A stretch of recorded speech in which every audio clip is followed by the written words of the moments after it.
Hi Thampi sir. Hi Thampi സാറേ. എനിക്ക് എല്ലാവരുടെയും സ്നേഹത്തിന് നന്ദി. യെസ്. അപ്പൊ നമ്മള് ബിഗ് ബുക്കിന്റെ ഒരു പഠന കൂട്ടായ്മയായിട്ട് നമ്മളെല്ലാവരും കൂടി ചേർന്ന് ഒരു ശ്രമം നടത്തുകയാണ്. നമ്മുടെ വിശുദ്ധ ഗ്രന്ഥം, ഹോളി ടെക്സ്റ്റ് എന്നോ എക്സർസൈസ് ബുക്ക് എന്നൊക്കെ ഇതിനെ പറയാം. നമ്മൾ പഠിക്കുന്ന കാലത്ത് പഠിക്കുന്ന സ്കൂളിലൊക്കെ പഠിക്കുമ്പോൾ നമ്മൾ പറയുന്ന എന്താണ് എക്സർസൈസ് ബുക്ക്. എക്സർസൈസ് ബുക്കുകൾ പഠിച്ചാണ്, അതിൽ നിന്നാണ് മനസ്സിലാക്കിയിട്ടാണ് നമ്മൾ പരീക്ഷ എഴുതുന്നത്. ഇവിടെ പരീക്ഷയില്ല, പക്ഷെ ജീവിതം എന്ന എല്ലാം നമുക്കറിയാം. നമ്മൾ ഏത് തലത്തിലാണ് എയിലേക്ക് എത്തിച്ചേർന്നതെന്നും അതൊരു ദൈവാനുഗ്രഹമാണെന്നൊക്കെ നമുക്ക് ഒരു 2-3 മാസം കഴിയുമ്പോഴത്തേക്കും ചിലർക്ക് 1 മാസം കൊണ്ട് മനസ്സിലാവും, ചിലർക്ക് 10 ദിവസം കൊണ്ട് മനസ്സിലാവും. എനിക്കൊക്കെ ഒരു 5 മാസം കഴിഞ്ഞിട്ടാണ് മനസ്സിലായെന്ന്. എനിവേ, അങ്ങനെ നമ്മൾ 1, 2, 3 പടികൾ ബിഗ് ബുക്കിൽ നിന്ന് മനസ്സിലാക്കി 4, 5 പടികൾ നമ്മൾ ഭയന്ന് എന്നൊരു ആളുകളാണ്. 4, 5 പടികളിലേക്ക് നോക്കാൻ തന്നെ ധൈര്യപ്പെട്ടില്ല. പക്ഷെ നമ്മൾ അതിന് ഒരു സ്പോൺസറുടെ സഹായവും അതുപോലെ മീറ്റിങ്ങും ഈ ബുക്കിനെയും എടുത്ത് പഠിച്ചുകൊണ്ട് പോകുമ്പോൾ ഇത് വളരെ ലളിതമാണെന്ന് നമുക്ക് മനസ്സിലാവും. അപ്പൊ അതിന്റെ അർത്ഥം നമ്മൾ ഇത് ഒരു ശ്രമം നടത്തിയാൽ ഇത് ലളിതമാണ്. നമ്മൾ നോക്കിക്കൊണ്ട് നിന്ന് കഴിഞ്ഞാൽ അത് എപ്പോഴെങ്കിലും ചെയ്യാമെന്നുള്ളൊരു മനോഭാവം മനസ്സിൽ വന്നുപോയാൽ അത് പിന്നെ നടക്കൂല.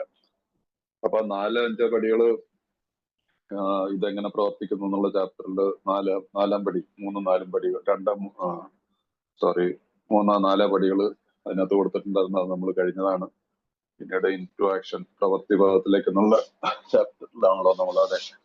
അപ്പൊ അതില് വരുന്ന പടികളാണ് 5, 6, 7 പടികൾ.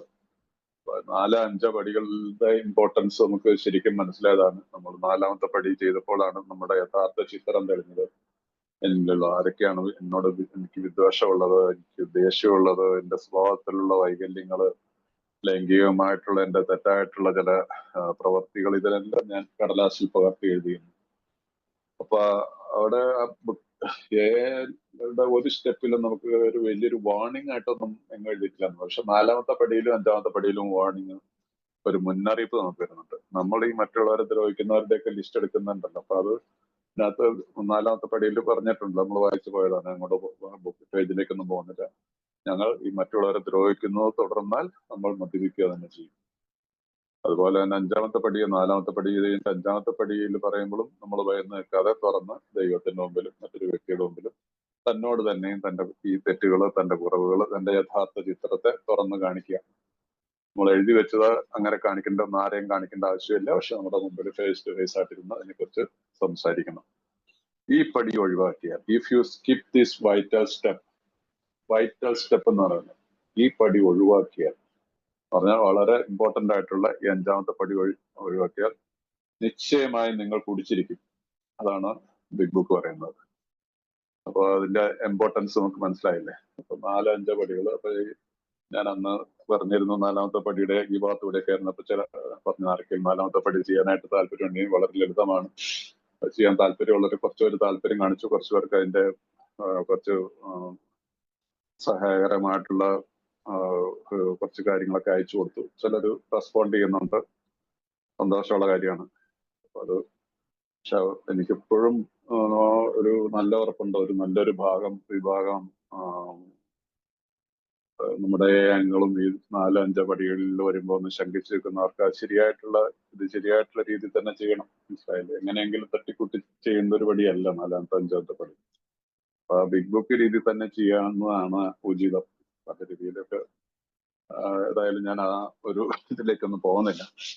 അപ്പൊ അതുകൊണ്ട് കഴിയുന്ന ഇപ്പോഴും പറയുന്നു, ആർക്കെങ്കിലും ഇപ്പോഴും 4-5 പടികൾ ചെയ്യാൻ താല്പര്യമുണ്ടെങ്കിൽ എനിക്ക് സാധിക്കും. എന്നെ പോലെ മറ്റു കഴിയുന്നവരെ വേറെ ആരെങ്കിലും ആയിട്ടും എനിക്ക് കൂട്ടി ചേർത്ത് അവരെ കേട്ട നിങ്ങളെന്താണ് ലിങ്ക് ചെയ്ത് തരാൻ എനിക്ക് സാധിക്കും. അതുകൊണ്ട് താല്പര്യമുള്ളവർ വിളിക്കുകയോ മെസ്സേജ് വല്ലതും ചെയ്യുക. മീറ്റിങ്ങിന് ശേഷം പറയുകയോ, എന്റെ നമ്പർ അറിയാവുന്നവരോട് ചോദിച്ച് മനസ്സിലാക്കി ചെയ്താൽ മതി. അപ്പൊ നമ്മളിപ്പോ 6-7 പടിയുടെ അവസാന ഭാഗത്താണ്. അപ്പൊ 6-7 പടികൾ എന്ന് പറഞ്ഞാൽ നമ്മള് പറഞ്ഞില്ലേ, ബിഗ് ബുക്കില് പൊതുവെ പറയുന്നൊരു ഫോർഗോട്ടൺ സ്റ്റെപ്സ് എന്നൊക്കെ പറയും. അപ്പൊ ആക്ച്വലി അത് ഫോർഗോട്ടൺ സ്റ്റെപ്സ് അല്ല, വളരെ ഇമ്പോർട്ടന്റ് ആയിട്ടുള്ള സ്റ്റെപ്പാണ്. ഇവിടെയാണ് നമ്മൾ 6-7 പടി 2 പാരഗ്രാഫ് ആണെങ്കിൽ അതിനുശേഷം കുറെ പേജുകൾ കഴിഞ്ഞതിന് ശേഷമാണ് പിന്നെ 9, 10, 11 8ാമത്തെ പടി മുതലുള്ള ഭാഗത്തേക്കൊക്കെ വരുന്നത്. അപ്പൊ അതിന്റെ അർത്ഥം നമുക്ക് ഇതിനകത്ത് കുറച്ച് നന്നായിട്ട് വർക്ക് ചെയ്യേണ്ട ഒരു പടിയാണ് ഈ 6-7 പടികൾ. ഇവിടെ നമുക്ക് വീണ്ടും ഒരു നല്ലൊരു എക്സാമ്പിൾ വരുന്നതാണ്. അത് എങ്ങനെ പ്രാക്ടീസ് ചെയ്യാൻ പറ്റും എന്നുള്ളതാണ്. നമ്മുടെ 1, 2, 3 പടികളെ നമ്മൾ വീണ്ടും ഈ 6-7 പടികളിൽ നമ്മൾ ഉപയോഗിക്കണം. കാരണം സ്വഭാവത്തിലുള്ള പല വൈകല്യങ്ങളെയും നമ്മൾ കണ്ടെടുത്തു, വിദ്വേഷത്തെ കണ്ടെടുത്തു. എല്ലാം ഏറ്റു പറഞ്ഞാൽ പോലും പലപ്പോഴും പലതും വീണ്ടും തികച്ച് പൊളിച്ചു വരുന്നു എന്ന് പറഞ്ഞാൽ വന്നുകൊണ്ടേയിരിക്കും. പല സ്വഭാവത്തിലുള്ള ദൂഷ്യങ്ങളെയും നിന്നും വിട്ടുമാറാൻ സാധിക്കാതെ വരും. കാരണം അത്രയ്ക്ക് അഡിക്ഷനായി പോയ ചില കാര്യങ്ങളുണ്ടാവും. മനസ്സിലായില്ലേ? നമ്മളുടെ ഒബ്സസീവ് കമ്പൽസീവ് ഡിസോർഡർ എന്ന് പറയുന്നത് ഇങ്ങനെ കിടക്കും. ചിലപ്പോ വിചാരിക്കും കുറച്ചൊക്കെ എന്തുകൊണ്ടായിക്കൂടെ പറ്റുന്നില്ല. മദ്യപിക്കാതെയും മീറ്റിങ്ങിൽക്കൊക്കെ പോകും, ഒരുപക്ഷെ സ്പോൺസർ പോലും ആയേക്കാം. പക്ഷെ പല തെറ്റുകളിലേക്ക് വീണ്ടും വന്ന് ചാടാനുള്ള സാധ്യതയുണ്ട്. ഇവിടെയാണ് ഈ വീണ്ടും നമുക്ക് ഈ പടി പറഞ്ഞു തരുന്ന 6-7 പടികൾ. ആ 6-7 പടികളിൽ നമ്മുടെ ഏത് കാര്യത്തിലാണോ എന്നെ കൊണ്ട് സാധിക്കാത്തത്, ശക്തിഹീനായിട്ട് നിൽക്കുന്ന ആ കാര്യത്തിൽ 1ാമത്തെ പടി ഉപയോഗിക്കുക. മദ്യത്തിന്റെ മുമ്പിൽ ശക്തിഹീൻ എന്നുള്ള വാക്ക് വിദ്വേഷത്തിന്റെ മുമ്പിൽ ശക്തിഹീനാണ്. അങ്ങനെ ആ വാക്ക് മാറ്റിവെച്ചാൽ ഏത് കാര്യത്തിലാണ് ശക്തിഹീനത, ആ രീതിയിലാണല്ലോ നമ്മൾ മദ്യത്തിന്റെ കാര്യത്തിൽ മോചനം നേടിയത് എന്നതുപോലെ തന്നെ അതിനകത്ത് കുറച്ചുകൂടെ. കാരണം ഇവിടെ നമ്മളിൽ നിന്ന് ഇത് ലിഫ്റ്റ് ചെയ്യപ്പെട്ടിരിക്കുന്നു, ദൈവികമായിട്ടുള്ള ശക്തിയാൽ ലിഫ്റ്റ് ചെയ്യപ്പെട്ടാണ്. നമ്മളുടെ ആരുടെയും കഴിവുകൊണ്ടല്ല മദ്യപാനം എന്നുള്ള ആ തീവ്രമായിട്ടുള്ള ഒബ്സഷനിൽ നിന്ന് മോചനം നേടിയത്. പക്ഷെ ഈ ഒബ്സഷനുകളിൽ നിന്ന് മോചനം വരുന്നതെങ്കിൽ എനിക്ക് ഈ പടികളെ വീണ്ടും ഹോണസ്റ്റ്ലി, അതാണല്ലോ 1ാമത്തെ പടി, ഹോണസ്റ്റി. ആ ഹോണസ്റ്റിയിൽ കൂടി തന്നെ പോയാൽ മാത്രമേ പറ്റുള്ളൂ. Total surrender means surrender. ഏത് കാര്യത്തിലാണെന്ന് വെച്ചാൽ നമുക്കറിയാം, സ്വയം തീരുമാനിച്ചുള്ള എന്റെ സ്വഭാവത്തിൽ എനിക്ക് മാറ്റാൻ പറ്റാത്ത ഏത് കാര്യമാണ്. ആ കാര്യത്തിൽ ഇപ്പോഴത്തെ കാലത്ത് ഇഷ്ടംപോലെ പ്രശ്നങ്ങളുണ്ട്. മുമ്പൊന്നും ഇത്രയേ പറഞ്ഞാൽ നമുക്കറിയാം. ഇന്ന് സോഷ്യൽ മീഡിയ ഒരുപാട് ഇതാണ്, ഫിംഗർ ടിപ്സിൽ ഓരോരോ കാര്യങ്ങൾ അവൈലബിൾ ആണ്. ചില ആളുകളിൽ എന്താണ് മൂഡ് ചേഞ്ചിങ് മെഡിസിൻസ് ഉണ്ട്. ഇപ്പോൾ നിങ്ങൾ മെഡിക്കൽ ഫീൽഡിലൊക്കെ വർക്ക് ചെയ്യുന്നവർക്ക് ഒക്കെ ഉണ്ട്. അപ്പൊ ചിലരൊക്കെ അങ്ങനെയുള്ള ഒരു ഡിപ്പെൻഡൻസിയിലേക്ക് പോകും. മദ്യപിക്കുന്നൊന്നുമല്ല, വെറി സിമ്പിൾ മൂഡ് ചേഞ്ചർ എന്നുള്ളത്. No, it will not work. അത് വർക്ക് ചെയ്യത്തില്ല. ആ രീതിയിലേക്ക് നമ്മുടെ ഉള്ളിലേക്ക് ഈ ലൈറ്റ് ഓഫ് ദ സ്പിരിറ്റ് എന്ന് പറഞ്ഞിട്ട് പറയുന്ന ഒരു ഭാഗം ഉണ്ടായിരുന്നു. നമുക്ക് വായിച്ചു കഴിഞ്ഞു പോയെന്ന് എനിക്കറിയത്തില്ല. ആ പ്രകാശം, ദൈവികമായിട്ടുള്ള പ്രകാശം വരില്ല. നമ്മൾ ഈ പ്രോഗ്രാമിനെ അക്സെപ്റ്റ് ചെയ്തിട്ടുണ്ടെങ്കിൽ then നമുക്ക് ഫോളോ ചെയ്ത് പറ്റുള്ളൂ. അല്ലെങ്കിൽ നമ്മൾ പരാജയപ്പെട്ടു പോകും. അത് ബുക്കിൽ തന്നെ എഴുതിയിട്ടുണ്ടല്ലേ, rarely have I seen a person fail who thoroughly followed our path. നമ്മളുടെ പാത തികച്ചും പിന്തുടരുന്നവർ പരാജയപ്പെടുക വിരളമാണ്. അപ്പൊ ഇതിനകത്തുള്ള എല്ലാ കാര്യങ്ങളും നമുക്ക് ഫോളോ ചെയ്തേ പറ്റുള്ളൂ. അപ്പൊ അതുകൊണ്ട് ഈ 6-7 പടികളിൽ കുറച്ച് വർക്ക് ചെയ്യാനുണ്ട്. അത് ഈ 1, 2, 3 പടികളുടെ റെപ്പിറ്റേഷന്റെ ഒരു ഓപ്പർച്യൂണിറ്റിയാണ്. അതിൽ കൂടിയാണ് നമുക്ക് മറ്റുള്ളവരെ സഹായിക്കാൻ പറ്റുള്ളൂ. നമ്മളൊരു എക്സാമ്പിൾ ആയിട്ട് മാറണം. ഞാൻ നിങ്ങളുടെ അടുത്ത് എന്തെങ്കിലും പറയുന്നുണ്ടെങ്കിൽ ഞാനത് പാലിച്ചിട്ടേ നിങ്ങളുടെ അടുത്ത് പറയാം. അതായത് നിങ്ങളെ പറഞ്ഞു കഴിഞ്ഞിട്ട് ഞാൻ ഇത് ബുക്കിലെ അത് ഇതൊക്കെ കേട്ടു പറഞ്ഞു, എന്റെ സ്പോൺസർ പറഞ്ഞു എന്നൊക്കെ കോപ്പി അടിച്ചു നിങ്ങളോടൊക്കെ പറഞ്ഞിട്ട് സൂപ്പിച്ചിട്ട് പോയിട്ടൊന്നും ഒരു കാര്യമില്ല. അത് ഭയങ്കര തെറ്റാണ്. ഞാൻ ഇപ്പൊ നിങ്ങളുടെ അടുത്ത് പറയുന്നുണ്ടെങ്കിൽ ഞാനത് സത്യസന്ധമായിട്ട് ചെയ്യണം. ആ സത്യസന്ധമായിട്ടുള്ളത് കൊണ്ടാണ് നിങ്ങൾ എന്നോട് സംസാരിക്കാൻ നിങ്ങളോട് പറയുന്നത്, അല്ലല്ലേ? ഒരിക്കലും അറിയില്ല. നിങ്ങൾക്ക് ഒരു മദ്യപാനിയെ അങ്ങനെ അധികം നാൾ പൊട്ടനാക്കാൻ പറ്റത്തില്ല. നമ്മുടെ ഇംഗ്ലീഷിലൊരു ചൊല്ലുണ്ട്, ബുൾഷിറ്റർ കനോട്ട് ബുൾഷിറ്റ് എന്ന് പറയും അല്ലെ? ബുൾഷിറ്റർ കനോട്ട് ബുൾഷിറ്റർ. ഒരു മദ്യപാനി വേറെ മദ്യപാനിയെ വട്ടം ചുറ്റിക്കാൻ അധികം നാളൊന്നും പറ്റത്തില്ല. കുറച്ച് ദിവസം കഴിയുമ്പോൾ മനസ്സിലാവും നമ്മളെ വട്ടം ചുറ്റിക്കാനാണ് അവന്റെ ഇന്റൻഷൻസ് ശരിയല്ല എന്ന് നമുക്ക് മനസ്സിലാവും. പക്ഷെ സത്യസന്ധതയെ തിരിച്ചറിയാനുള്ള കഴിവ് എല്ലാവർക്കും ഉണ്ടാവും. സത്യസന്ധത എന്ന് പറയുന്നിട്ടുണ്ടെങ്കിൽ അതിനകത്ത് സ്നേഹമുണ്ട്, കരുതലുണ്ട്, എളിമയുണ്ട്. ഇതെല്ലാം നമുക്ക് മനസ്സിലാവും പെട്ടെന്ന്. എല്ലാവരും നമുക്ക് മനസ്സിലായില്ലേ? ഇന്നലെ ആയിരുന്നല്ലോ, ഇന്നലെ അല്ലായിരുന്നു. തിങ്കളാഴ്ച. യെസ്, നമ്മുടെ പോപ്പ് പിതാവ് നമ്മളെ എല്ലാം വിട്ടു പിരിഞ്ഞു. ഇതുപോലൊരു പോപ്പ് ഈ അടുത്ത കാലത്ത് ഉണ്ടായാല് ജോൺ പോൾ സെക്കൻഡ് അതിനൊരു ദിവ്യനായിട്ട് ഇദ്ദേഹം ഒരു ദിവ്യനായിട്ട് എനിക്ക് അധികം താമസിയാതെ തന്നെ അദ്ദേഹത്തിന് ഒരു സെയിന്റ് റൂട്ട് കിട്ടാനുള്ള സാധ്യത. അദ്ദേഹത്തിന്റെ എളിമ എത്രയെന്നുള്ള അവസാനത്തെ പുള്ളിയുടെ റൈറ്റിംഗ്സ് ഒക്കെ വായിച്ചു കഴിഞ്ഞാൽ നമുക്ക് മനസ്സിലാവും. ഇതുപോലെ എളിമപ്പെടാൻ ഒരു വ്യക്തിക്ക് സാധിക്കുക. നമ്മളുടെ അതിലേക്ക് എന്തെങ്കിലുമൊക്കെ വന്നു കഴിയുമ്പോൾ നമ്മളിൽ എന്ത് അഹങ്കാരം വരുന്നു. എത്ര ലളിതമായിട്ട് എത്ര ഇതിനു മുമ്പ് നടന്നിട്ടുള്ള പോപ്പുമാരുടെയൊക്കെ സംസ്കാര ചടങ്ങുകൾ നമ്മൾ കണ്ടിട്ടുള്ളവർക്ക് കുറച്ച് പേർക്ക് ചിലപ്പോൾ അടുത്തടുത്താണല്ലോ. രണ്ടു മൂന്നും ജോൺ പോൾ സെക്കൻഡിനെയൊക്കെ ഈ തലമുറയിലുള്ളവർ കണ്ട. അതിനുശേഷം പോപ്പ് ബെനഡിക്റ്റിന് കണ്ടതാണ്. അദ്ദേഹത്തിന്റെ നമ്മൾ കാണാൻ പോകുന്നത്. പക്ഷെ അദ്ദേഹം കൃത്യമായിട്ട് എഴുതി വെച്ചാണ് ലളിതമായിട്ട് തോന്നേണ്ട പേര്. പുള്ളിയുടെ പേര് പോലും പോപ്പ് ഫ്രാൻസിസ് ഒന്നാമൻ എന്ന് പറഞ്ഞ് എഴുതേണ്ടതാണ്. സിമ്പിൾ ഫ്രാൻസിസ് എന്ന് മാത്രം എഴുതിയാൽ മതി അദ്ദേഹം പറഞ്ഞു. അതും സെന്റ് പീറ്റേഴ്സ് ബസിലിക്കയിൽ വേണ്ടെന്ന് പറഞ്ഞിരിക്കുക. ആദ്യമായിട്ടാണ് ഒരു പോപ്പിന് വേറൊരു ബസിലിക്കയിൽ സെന്റ് മേരീസ്. കാരണം അദ്ദേഹം മാതാവിൽ ആശ്രയിച്ചാണ് പുള്ളിയുടെ പ്രാർത്ഥനകൾ മുഴുവനായിരുന്നത്. എനിവേ ഞാൻ പറയുന്നത് പറഞ്ഞ ഹ്യൂമിലിറ്റി, അതിനെന്നും അതാണ് ഏറ്റവും വലിയ കാര്യം. നമ്മൾ താഴ്ന്നു കൊടുക്കാനായിട്ട് സന്നദ്ധമാണ്. എന്നിലെ ഞാനെന്നുള്ള അഹംഭാവത്തെ കളയണം. ഇതെല്ലാം പാസിംഗ് ആണ്, മനസ്സിലായില്ലേ? ഇതെല്ലാം കഴിഞ്ഞു പോകുന്ന ഈ ലോകത്ത് എത്രയോ വലിയ സംഭവങ്ങൾ വന്നു, ഇതെല്ലാം കഴിഞ്ഞു. മഹാന്മാര് വന്നു, എല്ലാം പോയിക്കൊണ്ടിരിക്കുകയാണ്. അപ്പൊ ഈ ടെമ്പററി ആയിട്ടുള്ള ഒരു കുറച്ചു കാലം നമുക്ക് കിട്ടി. അതിന്റെ ഒരു നല്ലൊരു പങ്ക് നമ്മൾ മദ്യപിച്ച് നശിപ്പിച്ചു കളഞ്ഞു, മരിച്ചവരായി പോയി. അവിടുന്ന് വീണ്ടും നമുക്ക് ഒരു പുനർജനം തന്നിരിക്കുന്നതാണ് ആൽക്കഹോളിക്സ് അനോണിമസ് എന്ന് പറഞ്ഞ. ഈ നൂറ്റാണ്ടെന്നുള്ളതല്ല, എന്നും ഇതൊരു ഏറ്റവും വലിയൊരു മഹാത്ഭുതമായിട്ട് തന്നെ നിൽക്കും ആൽക്കഹോളിക്സ് അനോണിമസ്. ഇന്നും മരുന്നില്ല, ഇന്നും മെഡിസിൻ ഇല്ല. അപ്പൊ ഇത് വളരെ സിമ്പിൾ ആയിട്ടുള്ള ഒരു ചെറിയ ഒരു 12 പടികൾ നമുക്ക് തന്നേക്കുന്നു. അതിനെ ഫോളോ ചെയ്ത് കഴിഞ്ഞാൽ ഒരു ഒറ്റ ദിവസ പരിപാടിയിൽ ഇന്നത്തെ ദിവസത്തിൽ കോൺസെൻട്രേറ്റ് ചെയ്ത് ജീവിക്കുകയാണെങ്കിൽ വളരെ സന്തോഷമായിട്ട് ജീവിക്കാൻ പറ്റും. അപ്പൊ അത് തെളിയിച്ചവരാണ് ഈ നമ്മുടെ പഴമക്കാർ, ഇതിന്റെ ഫൗണ്ടിങ് ഫാദേഴ്സ്. അപ്പൊ അതിന്റെ ഇതൊന്നും ഒരു കോയിൻസിഡന്റ് ആയിട്ടൊന്നും സംഭവിച്ചതല്ല. ദൈവത്തിന്റെ പദ്ധതിയിൽ കൂടിയാണ് ഇത് ഉണ്ടായതല്ല. ഇതിന്റെ ആ ഫൗണ്ടിങ് ഫാദേഴ്സും നമ്മളെ സപ്പോർട്ട് ചെയ്തിട്ടുള്ളതും നമ്മളെ ഹെൽപ്പ് ചെയ്തിട്ടുള്ളതുമായിട്ടുള്ള ആളുകൾ ഒരേ കാലഘട്ടത്തിൽ ജീവിച്ചിരിക്കുന്നു എന്നുള്ളത് വലിയൊരു മഹാത്ഭുതമാണ്. ഞാൻ അന്ന് ഈ മീറ്റിംഗിലാന്ന് പറഞ്ഞത് അല്ലേ, സിഗ്മണ്ട് ഫ്രോയിഡ് മുതൽ Carl Jung, Silkworth, Buchman, Sam Shoemaker, Ed Dowling, പിന്നെ സിൽക്വർത്ത്, പിന്നെ ആരുണ്ട്, എത്ര പേര്. അവരെല്ലാവരും ഒരേ കാലഘട്ടത്തിൽ ജീവിച്ചിരുന്നു. അതേ കാലഘട്ടത്തിൽ ആൽക്കഹോളിക്സ് അനോണിമസ് ഉണ്ടായത് എന്താ വെറുതെ കോയിൻസിഡന്റ് അല്ല അല്ലെ? അപ്പൊ ദൈവത്തിന്റെ ഒരു പദ്ധതിയാണ്. അപ്പൊ അതിനെ നമ്മൾ ഫോളോ ചെയ്യാതെ നമ്മൾ കണ്ണടച്ചിട്ട് ഒരു സൈഡിൽ മാറ്റി വെച്ചിട്ട് തന്നിഷ്ടത്തില് തന്നിഷ്ടത്തിൽ ജീവിച്ചു കഴിഞ്ഞാൽ അത് എത്രമാത്രം സക്സസ് ആവുന്നുള്ള കാര്യത്തിൽ വളരെ സക്സസ് ആവില്ല. അങ്ങനെയുള്ളവരാണ് നമ്മുടെ ഏത് ഇന്നത്തെ റിക്കവറി റേറ്റ് ഇന്റർനാഷണലി 6% എത്തി ആയിട്ടിരിക്കുക. നമ്മുടെ ഇന്ത്യയിൽ 1.5% എത്തിയുള്ളൂ. 100 പേര് ഇന്ന് ഇന്ത്യയിൽ വരുന്നതിൽ 1.5 പേരോ 2 പേരോ ടെസ്റ്റ് ചെയ്തിട്ടാണ് റിക്കവറിയിലാവുന്നുള്ളൂ. റിക്കവറി എന്ന് പറഞ്ഞാൽ ഒരു വർഷത്തെ റിക്കവറി അല്ല, ദീർഘനാളത്തെ ലോങ് ടൈമിലുള്ള റിക്കവറി ആയിട്ട് അത് പോയാലാണ്.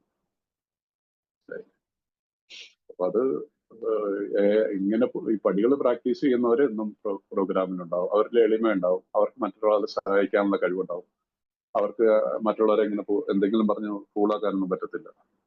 അപ്പൊ അങ്ങനെയുള്ളവർ കുറെ കഴിയുമ്പോൾ മീറ്റിങ്ങിന് പോകും. അത് നമ്മുടെ അതൊരു പാപമാണുള്ളത്. നമ്മുടെ സ്വന്തം വളർച്ചയെ ഞാൻ അറിഞ്ഞുകൊണ്ട് ബോധപൂർവം ഈ പ്രോഗ്രാമിനെ മനസ്സിലാക്കാൻ ശ്രമിക്കാതിരിക്കുകയും, ഞാൻ ബോധപൂർവം ഈ പ്രോഗ്രാമിലേക്ക് വന്ന ഒരാളെ തെറ്റായിട്ടുള്ള വഴി കാണിച്ചു കൊടുത്ത് രണ്ടുപേരും വഴി നഷ്ടപ്പെട്ടു എന്നുള്ളത് രണ്ട് പാപമുള്ളൂന്നല്ലേ നമ്മുടെ ബിഗ് ബുക്കിൽ പറയുന്നത്. ഏയിൽ 2 പാപമുള്ളൂ. അപ്പൊ അതിനൊക്കെ വലിയ അർത്ഥങ്ങളുണ്ട് അവരാ ഉപയോഗിച്ചിരിക്കുന്ന വാക്കുകൾക്ക്. സോ എനിവേ ഇത്തിരി സമയം എടുത്തു പോകണം. എനിവേ അപ്പൊ നമുക്ക് ഇന്ന് നമ്മൾ കഴിഞ്ഞ ദിവസം നമ്മൾ വന്നത് 80ാമത്തെ പേജിലാണ് മലയാളത്തില്. 80ാമത്തെ പേജ് മലയാളത്തിലും ഇംഗ്ലീഷിലാണെങ്കിൽ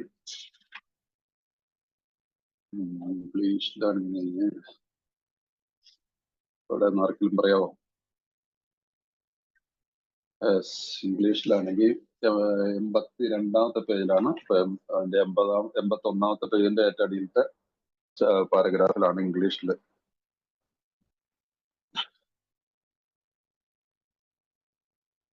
ചില മലയാളത്തിലുള്ള ട്രാൻസ്ലേഷനിൽ ഒരു പാരഗ്രാഫിനെ രണ്ടായിട്ടൊക്കെ സ്പ്ലിറ്റ് ചെയ്തിട്ടുള്ളത് ചിലപ്പോൾ ഇതിന്ന് കണ്ടുപിടിക്കാനായിട്ടൊക്കെ ബുദ്ധിമുട്ട് വരും.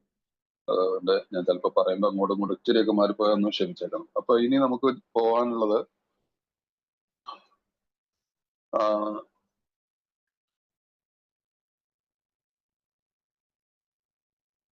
അതെ, കുടുംബ ബന്ധത്തിലെ കുറിച്ചുള്ള കാര്യങ്ങളാണ് നമ്മൾ സംസാരിച്ചത്. മനസ്സിലായില്ലേ?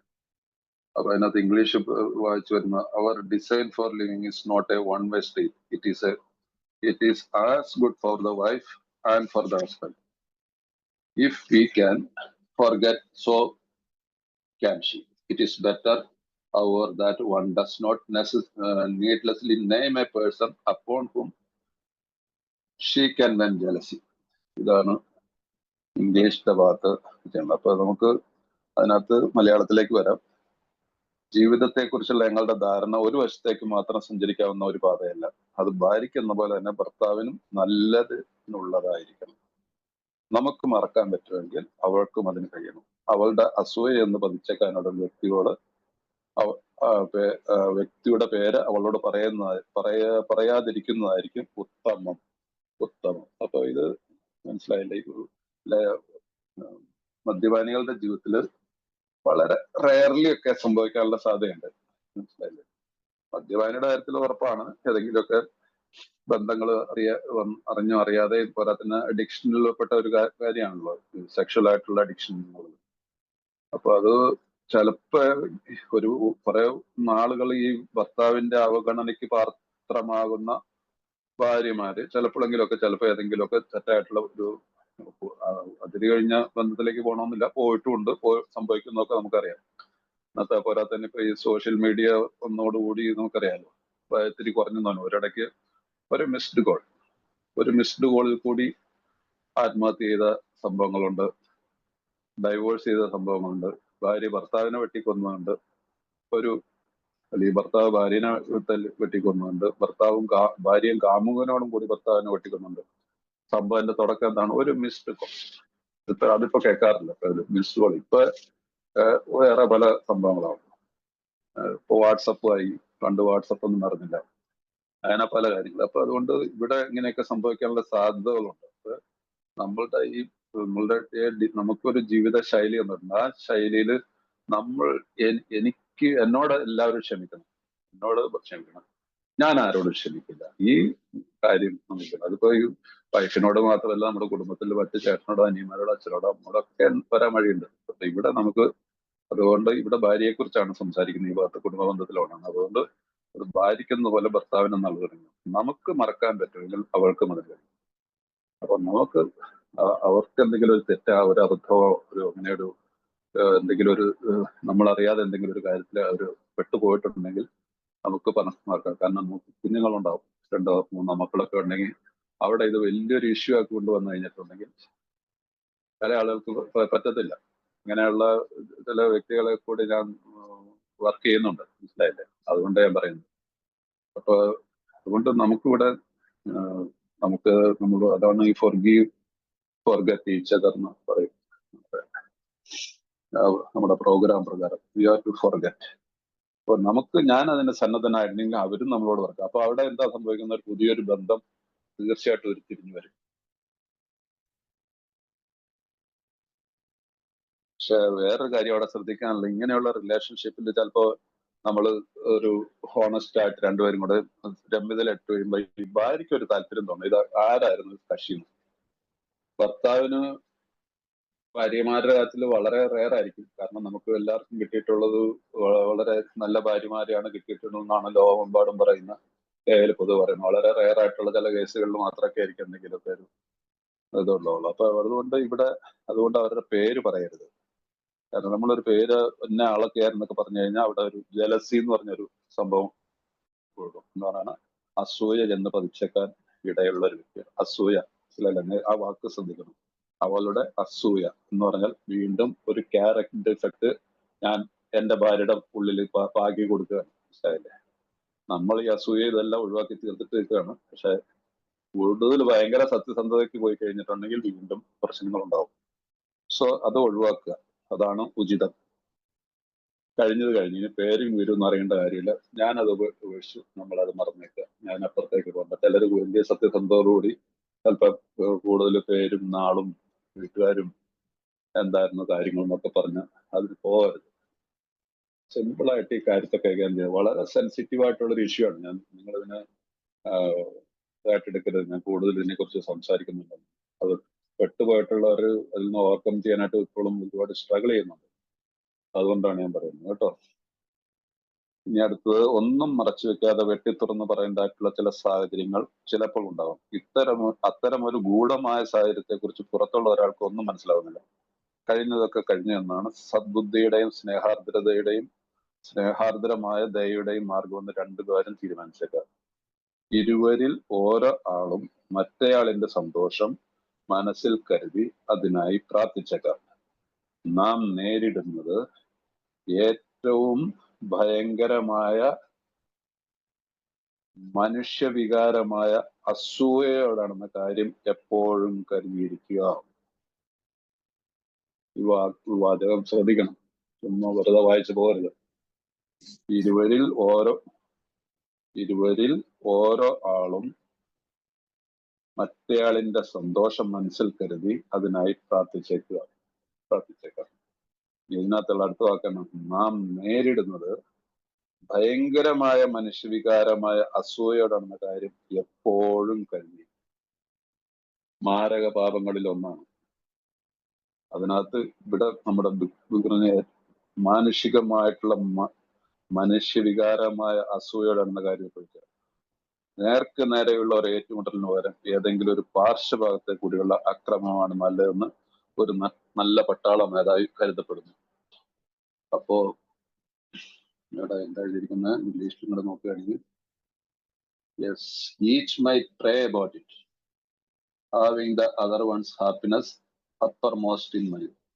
Keep it always in sight. We are dealing with the most terrible human emotion, jealousy. Most terrible human emotion, that is jealousy.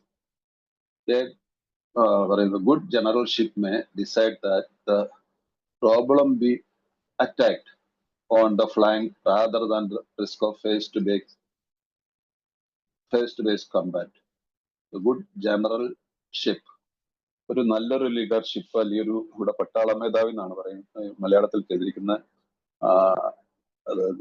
അതായിരിക്കും പട്ടാള മേധാവി തന്നെയായിരിക്കും ഗുഡ് ജനറൽഷിപ്പ് എന്ന് ഉദ്ദേശിക്കുന്നത്. ഏതായാലും എന്താ അതിന്റെ അർത്ഥം നമുക്ക് മനസ്സിലാക്കിയെടുക്കുക എന്നുള്ളൂ.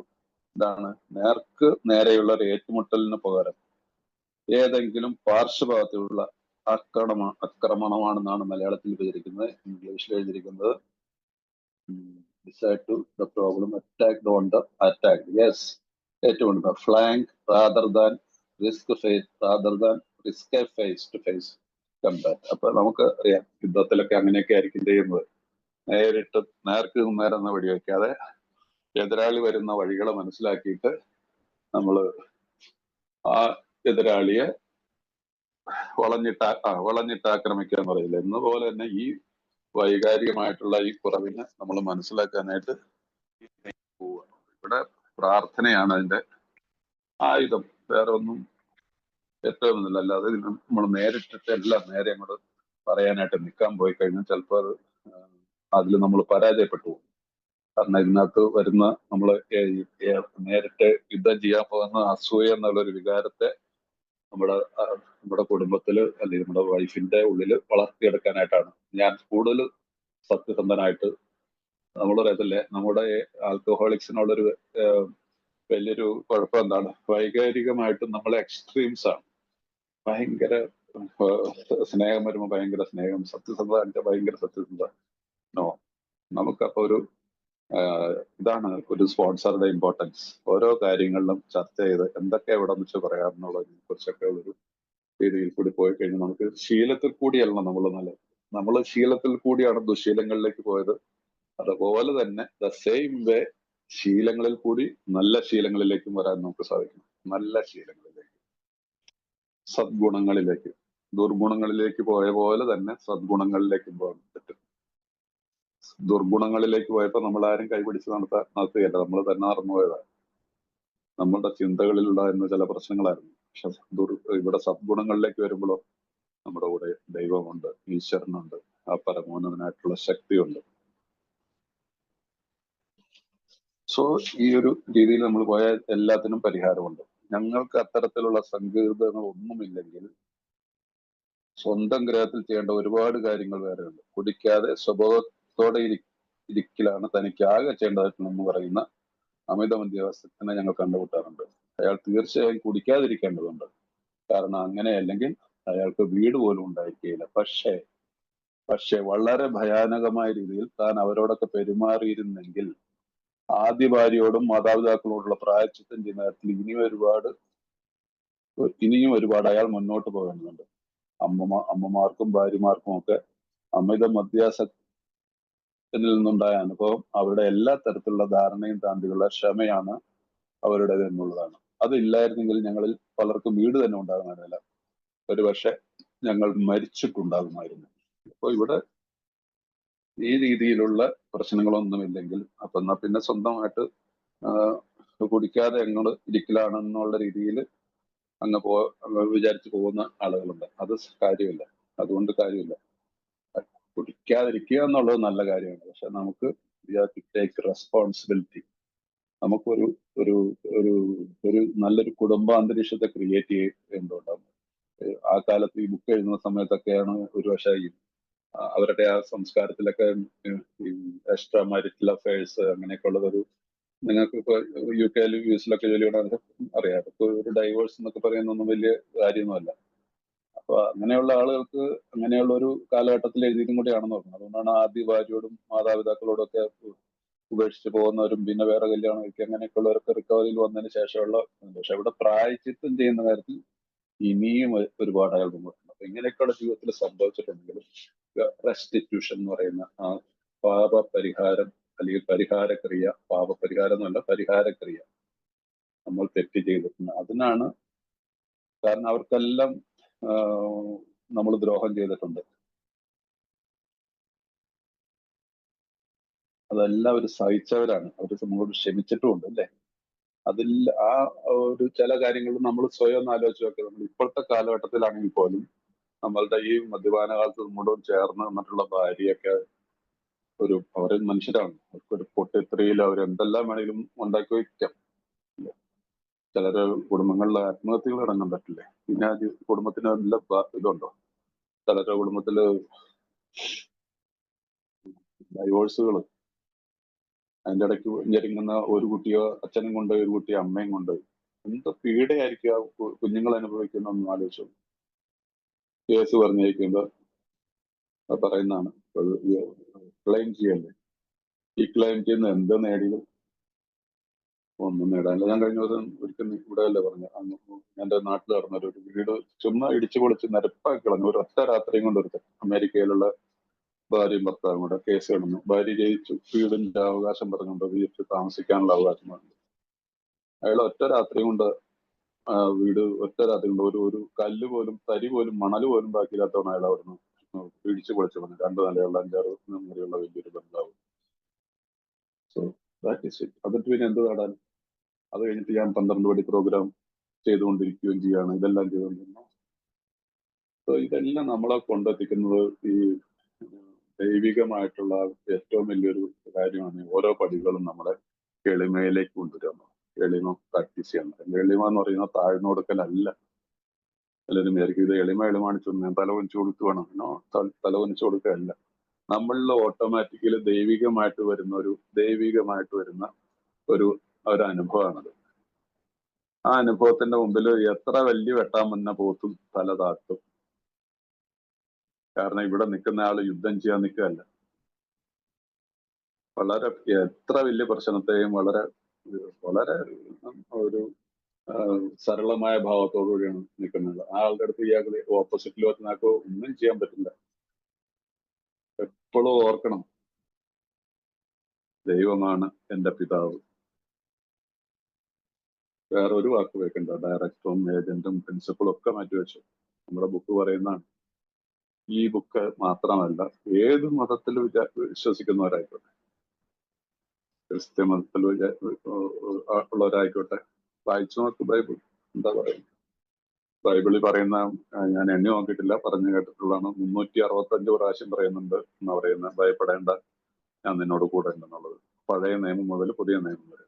എന്തുകൊണ്ടായിരിക്കാം 365 ദിവസവും പ്രാവശ്യം പറയുന്നത്? ഞാൻ എണ്ണി നോക്കിയിട്ടില്ല, ഞാൻ വായിച്ചതാണ്. അതിനോട് സമാനമായിട്ടുള്ള അർത്ഥം സെയിം വേർഡുകളായിരിക്കണമെന്നില്ല, പക്ഷെ അതിന്റെ അർത്ഥം ഭയപ്പെടേണ്ട എന്നുള്ള രീതിയിൽ എന്നുണ്ട്. ഗീത പഠിക്കുന്നവർക്ക്, പഠിച്ചിട്ടുള്ളവർക്ക് അറിയാം. ഗീത ആയിക്കോട്ടെ, രാമായണം ആയിക്കോട്ടെ, എന്താണ് ഇതെല്ലാം സിംബോളിക് അല്ലേ, നമുക്ക് മാതൃകകളാണ്. ഞാൻ ഇപ്പൊ ഖുറാനും വായിക്കാൻ തുടങ്ങിയിട്ടുണ്ട്.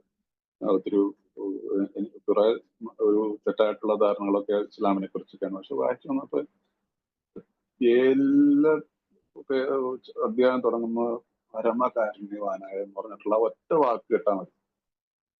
പരമകാരുണ്യവാനായ അള്ളാഹുവിന്റെ നാമത്തിൽ പറഞ്ഞിട്ട് ഓരോരോ അധ്യായങ്ങൾ തുടങ്ങുന്നു, അവസാനിക്കുന്നത് പരമ എക്സ്ട്രീമായിട്ട്. ഇതിൽ വലിയ കരുണയുള്ള ആളില്ല. ഇതെല്ലാം ഒരാൾ തന്നെയാണെന്ന് ഞാൻ മനസ്സിലാക്കുന്നത്. അതുകൊണ്ടാണ് ഇതൊക്കെ പഠിക്കാൻ പറ്റുന്നത്. ഞാൻ എന്നതായിട്ട് നിങ്ങൾ തെറ്റിദ്ധരിക്കരുത്. ഞാൻ നിങ്ങളിത് മനസ്സിലാക്കാൻ വേണ്ടി പറയുന്നത്. നിങ്ങൾ ഇതൊക്കെ ഫോളോ ചെയ്താൽ നന്നായിരിക്കും. കാരണം ഒത്തിരി പ്രാവശ്യമൊന്നും ഈ ബിഗ് ബുക്ക് സ്റ്റഡി ഒന്നും നടത്താൻ എനിക്ക് പറ്റുമെന്ന് തോന്നല്ല, മനസ്സിലായില്ലേ? അപ്പൊ അതുകൊണ്ട് ഇതെല്ലാം ഒരേ കാര്യമാണ്. അപ്പൊ ഇവിടെ നമുക്ക് ഈ ഒരു കാര്യം നമ്മൾ എപ്പോഴും ശ്രദ്ധിക്കുക. നമ്മൾ ക്ഷമ, സഹനം. അപ്പൊ അതുകൊണ്ട് നമ്മൾ എപ്പോഴും ഓർക്കുക, എന്താണ് പറയുന്നത്, നമ്മുടെ എല്ലാം തന്നെ വീട് തന്നെ ഉണ്ടാകുന്നില്ല. ഒരുപക്ഷെ നമ്മൾ മരിച്ചിട്ടുണ്ടാകും. ചെറിയൊരു കാരണം, ചെറിയൊരു just we stood at the turning point. ഞങ്ങൾ ഒരു വഴിത്തിരിവിൽ എത്തി നിൽക്കുന്നു. ആ വഴിത്തിരിവിൽ നിന്ന് നമ്മൾ തിരികെയാണ് ദൈവികമായിട്ടുള്ള മാർഗത്തിൽ. ആ മാർഗത്തിൽ തിരിഞ്ഞെങ്കിൽ പിന്നെ ഇടയ്ക്ക് പിന്നെ വെച്ച് തിരിഞ്ഞിട്ട് വേറൊരു സൈഡിൽ കൂടെ ഇടയ്ക്കോടെ കയറി വട്ടം കയറി കറങ്ങി എന്നോ. എന്തിനാ അതിന്റെ ആവശ്യം? ജീവിതം ആസ്വദിക്കാനല്ല നിൽക്കുന്നത്. ആസ്വദിക്കാനുള്ള നമുക്ക് തെറ്റായിട്ടുള്ള ചില ധാരണകൾ നമ്മുടെ ഉള്ളിൽ അങ്ങ് കയറിയത് കൊണ്ടല്ല നമ്മൾ സുഖം ഇതാണെന്ന് വിചാരിച്ചുകൊണ്ട് പോയതെന്നോ അല്ലല്ലോ. അപ്പൊ യഥാർത്ഥ സുഖത്തിലേക്കുള്ള ഒരു വഴി നമുക്ക് അതിനെ ഫോളോ ചെയ്ത് കഴിഞ്ഞാൽ പിന്നെ ഒരു സർട്ടൻ എക്സ്റ്റന്റ് വരെ അങ്ങോട്ട് പോയി കഴിഞ്ഞാൽ പിന്നെ നിങ്ങൾക്ക് ഒരു ബുദ്ധിമുട്ടും വരില്ല. നിങ്ങൾക്കെന്നല്ല, എനിക്ക് നിങ്ങൾക്കൊക്കെ. കാരണം ജീവിതത്തിന്റെ യഥാർത്ഥ സുഖം നമ്മളിപ്പോ അടുത്ത പേജിൽ വരുമ്പോ എന്താണ് പ്രോമിസസ് വായിക്കുമ്പോൾ, വാഗ്ദാനങ്ങൾ വായിക്കുമ്പോൾ നമുക്ക് മനസ്സിലാവും എന്താണ് ഈ പടികൾ എഴുതുമ്പോൾ കിട്ടുന്നെന്നുള്ളത്. സോ അതുകൊണ്ട് ഇത് വളരെ ഈ പാരഗ്രാഫൊക്കെ നന്നായിട്ട് മനസ്സിലാക്കണം. ഓക്കെ, അടുത്ത പാരഗ്രാഫിലേക്ക് പോയാൽ, മറ്റുള്ളവരുടെ ജീവിതത്തിലേക്ക് അലറിപ്പാഞ്ഞെടുക്കുന്ന ഒരു ചുഴലിക്കാറ്റ് പോലെയാണ് അമിത മദ്യപാനം മനസ്സ്. ഇത്ര വലിയൊരു വാക്ക ഉപയോഗിക്കുന്നു. മറ്റുള്ളവരുടെ ജീവിതത്തിലേക്ക് അലറിപ്പാഞ്ഞെടുക്കുന്ന ഒരു ചുഴലിക്കാറ്റ്. മറ്റുള്ളവരുടെ ജീവിതത്തിലേക്ക്. The alcohol is like a tornado roaring his way through the life of others. Hearts are broken, sweet relationships are dead, affections have been uprooted, selfish and inconsiderate habits have kept at the home in the turmoil. So we feel a man is unthinking that when he says that sobriety is enough. വളരെ ശ്രദ്ധിക്കണം. നമ്മൾ നശിപ്പിക്കുകയാണ്. അതിന്റെ കൂട്ടത്തിലേക്ക് ഈ സ്വഭാവ ദൂഷ്യങ്ങൾ വെച്ചുകൊണ്ട് ഈ പടികളൊക്കെ ചെയ്തിട്ട് വീണ്ടും ഈ പഴയ സ്വഭാവം വെച്ചുകൊണ്ട് പുനർജനിക്കപ്പെട്ടു എന്ന് ഞാൻ വിശ്വസിക്കുന്ന ഞാൻ വീണ്ടും പഴയ സ്വഭാവം വെച്ചുകൊണ്ട് ഒരു ഹോണസ്റ്റി ഇല്ലാതെയും മറ്റു ഈ അഡിക്ഷനിലേക്കൊക്കെ വീണ്ടും മദ്യപിക്കാതെ ആയിരിക്കും പോകുന്നത്. ചിലർ കുടിക്കുന്നുണ്ടായിരിക്കും, വാട്ടവർ. ഇവിടെ അതൊന്നും പറയുന്നില്ല. ഒരു മദ്യപാനാസക്തൻ, ഞാനൊരു മദ്യപാനാസക്തനാണ്. ഞാൻ ഇന്നത്തെ ദിവസം കുടിച്ചിട്ടില്ല. പക്ഷെ എന്റെ ജീവിതത്തിലെ ഈ പടികളെ വിട്ടിട്ട് ഞാൻ സഞ്ചരിച്ചിട്ടുണ്ടെങ്കിൽ മറ്റുള്ളവരുടെ ജീവിതത്തിലേക്ക് അലറി പാഞ്ഞടിക്കുന്ന ഒരു ചുഴലിക്കാറ്റ്. എത്ര വലിയ ഉദാഹരണം കൊടുത്തിരിക്കുന്നു. നമുക്കറിയാം ചുഴലിക്കാറ്റ് എന്താ സംഭവിക്കുന്നത്. ഹൃദയങ്ങൾ ഭേദിക്കപ്പെടുന്നു, മധുരമേർന്ന ബന്ധങ്ങൾ മരിക്കുന്നു, സ്നേഹബന്ധങ്ങൾ വേരോടെ പിഴുതെറിയപ്പെട്ടു, സ്വാർത്ഥത നിറഞ്ഞതും മറ്റുള്ളവരെ കുറിച്ചും ഒട്ടും ഇല്ലാത്തതുമായ ശീലങ്ങൾ വീടിനെ ആകെ കലങ്ങി മറിഞ്ഞ നിലയിലാക്കിയിട്ടുണ്ടാകും. തനിക്ക് കുടിക്കാതിരിക്കുന്ന അവസ്ഥ മാത്രം മതി എന്ന് ഒരാൾ പറയുമ്പോൾ അയാൾ ഒട്ടും ചിന്തിക്കുന്നേയില്ല എന്നാണ് ഞങ്ങൾക്ക് തോന്നുന്നത്. I am sober. I am sober for 29+ years. And ഇവിടെ ഞാനും എൻ്റെ മുറിയിൽ നിന്ന് നിങ്ങളോട് മീറ്റിങ്ങിലും ഇതെല്ലാം ചെയ്തിട്ടു. മീറ്റിംഗ് കഴിഞ്ഞിട്ട് പുറത്തേക്ക് ഇറങ്ങി കഴിയുമ്പോൾ മിണ്ടാതെ ചെന്ന് ടേബിളിൽ നിന്ന് ഫുഡും കഴിച്ചിട്ട് വൈഫിനോട് ചോദിക്കത്ത് പോലുമില്ല കഴിച്ചോ, അല്ലെങ്കിൽ വേണമെങ്കിൽ ഉണ്ടാക്കിയെടുത്ത് വെച്ചോ, ഉണ്ടാക്കി എന്താ വെച്ചേക്കണമെന്ന് വെച്ചാൽ അതിനകത്ത് 4 കുറ്റം പറഞ്ഞു വേണമെങ്കിൽ അതെടുത്ത് എടുത്ത് മെച്ചപ്പുറത്തേക്ക് അമർത്തിയിട്ടിട്ട് വേണ്ട കിടക്കുമെന്നും പറഞ്ഞിട്ട് 4 പേരെയും പറഞ്ഞു കൊണ്ടുപോകുന്ന അത് സോബറിറ്റിയാണ്. എത്ര വലിയ കാര്യങ്ങൾ എഴുതിയിരിക്കുന്നത് നമ്മുടെ റിക്കവറിയിൽ. നമ്മൾ വളരെ ഈ കൊല്ലിങ് എന്താ പറ്റുക? മധുരമയാർന്ന ബന്ധങ്ങൾ മരിക്കുന്നു, സ്നേഹബന്ധങ്ങൾ വേരോടെ പിഴുതെറിയപ്പെടുന്നു, സ്വാർത്ഥത എന്ന് പറയുന്നത് മറ്റുള്ളവരെ കുറിച്ച് ഒട്ടും പരിഗണനയില്ലാത്ത ആ ശീലങ്ങൾ വീടിനെ ആകെ കലങ്ങി മറിഞ്ഞ നിലയിലുണ്ടായിട്ടുണ്ട്. തനിക്ക് കുടിക്കാതിരിക്കുന്ന അവസ്ഥ മാത്രം മതി എന്ന് ഒരാൾ പറയുമ്പോൾ അയാൾ ഒട്ടും ചിന്തിക്കുന്നില്ലാന്ന് എനിക്ക് തോന്നുന്നു. സോ ഇത് ഈ പാവമൊക്കെ ശരിക്കും നമ്മൾ പഠിക്കണം. നിങ്ങളും പഠിക്കണം, നിങ്ങളും മറ്റുള്ളവരോട് പറഞ്ഞു കൊടുക്കണം.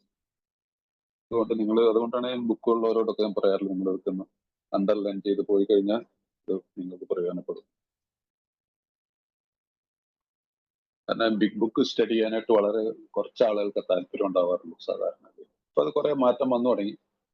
ഇപ്പൊ കുറച്ചൊക്കെ മാറ്റം വന്നു തുടങ്ങിയിട്ടുണ്ട്. പക്ഷെ മുമ്പൊക്കെ ബിഗ് ബുക്ക് സ്റ്റഡി എന്ന് പറയുമ്പോൾ ആൾക്കാർക്ക് ഇതുകൊണ്ട് എന്റെ കാര്യം മീറ്റിങ്ങിലെ വെള്ളമടിച്ച കഥകൾ പറഞ്ഞിരിക്കുന്ന കേൾക്കാനാണെങ്കിൽ ഇഷ്ടം പോലെ ആളുകൾ ഉണ്ടാവും. ഏതെങ്കിലുമൊക്കെ ടോപ്പിക്കിലൊക്കെ ആണെങ്കിൽ.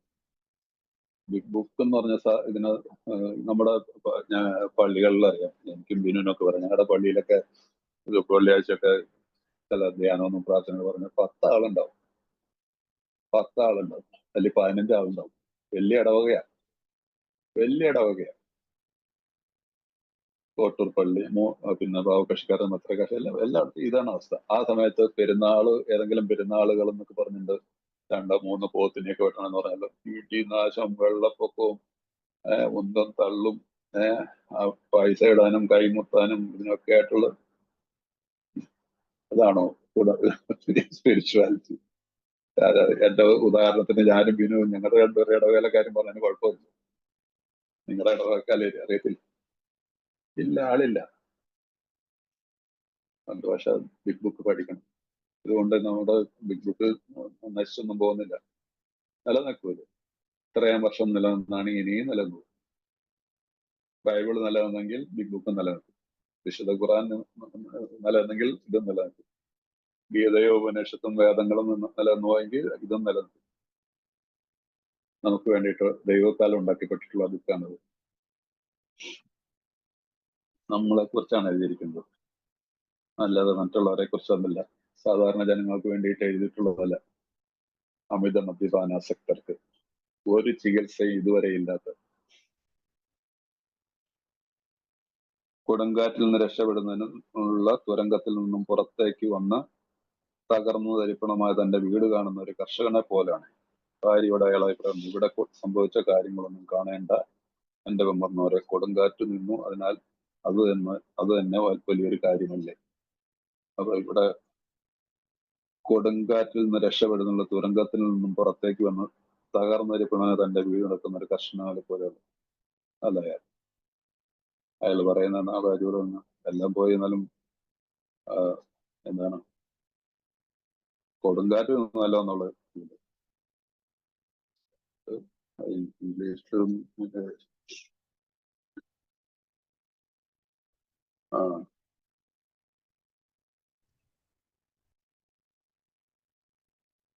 yes. So he is thinking the father who came upon the cyclone cellar to find his home ruined. To his wife, he remarked, "Don't see anything matter here. More. I mean, grand the wind stopped blowing." So ഒരു ശരിയായിട്ടുള്ള stop drinking is not enough for this kind of people. ഇങ്ങനെ സ്വഭാവത്തിലുള്ള വൈകൃതങ്ങളുള്ള ആളുകളിൽ കൊടി നിർത്തുക എന്നുള്ളത് പ്രയോജനമില്ല. എന്തിനും ന്യായങ്ങളും കാരണങ്ങളും മറ്റുള്ളവരിലേക്ക് ബ്ലെയിം ചെയ്തൊക്കെ പറയുന്ന ആളുകളിലേക്ക് ഓർക്കുക, ഇതിന്റെ സ്പോൺസർ എന്നെ കൊണ്ട് എഴുതി വെപ്പിച്ചിട്ടുള്ളതാണ്. ഈ ഭാഗം എഴുതി വെച്ചിട്ടുണ്ട്. സ്റ്റോപ്പ് ഡ്രിങ്കിങ് ഈസ്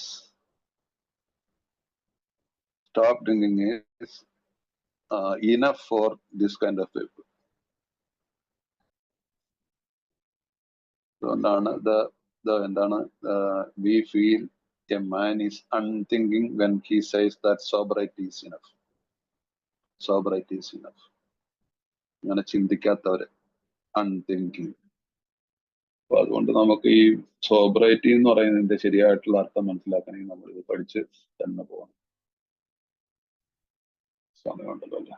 യെസ്, അതെ. വളരെ ദീർഘകാലമായ കാലം പുനർനിർമ്മാണത്തിന് വേണ്ടി മുൻപിലുണ്ട്. അതിന് നാം മുൻകൈ എടുക്കണം. നമ്മൾ ഖേദിക്കുന്നു എന്ന ശോകാർദ്രമായ പെരുകുറുക്കൽ കൊണ്ട് മാത്രം കാര്യമായില്ല. നമ്മൾ പറഞ്ഞില്ലേ, ഈ ഖേദിക്കുന്നു അല്ലെങ്കിൽ അതുകൊണ്ട് കാര്യമായില്ല. നാം കുടുംബാംഗങ്ങളോട് ഒത്തിരുന്ന് തുറന്ന മനസ്സോടെ നാം ഇപ്പോൾ കാണുന്ന തരത്തിൽ കഴിഞ്ഞ കാലം വിലയിരുത്തണം. അവരെ ഒട്ടും കുറ്റപ്പെടുത്താതിരിക്കാൻ നാം ശ്രമിക്കണം. അവരുടെ കുറവുകൾ ഒരുപക്ഷെ കൂടുതൽ തെളിഞ്ഞു വരാം. പക്ഷേ നമ്മുടെ തന്നെ പ്രവൃത്തി തന്നെയാണ് അതിന് ഭാഗികമായി ഉത്തരമായിരിക്കുന്നതിനാണ് സാധ്യത. അതുകൊണ്ട് നമ്മൾ കുടുംബത്തോടൊപ്പം വീട് വൃത്തിയാക്കുന്നു.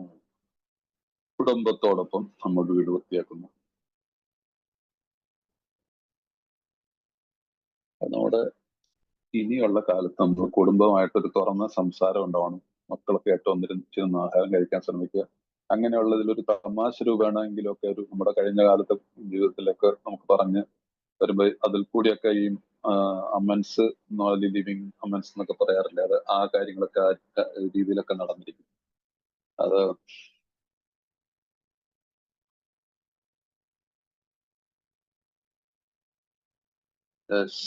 yes, there is a long period of reconstruction ahead. We must take the lead.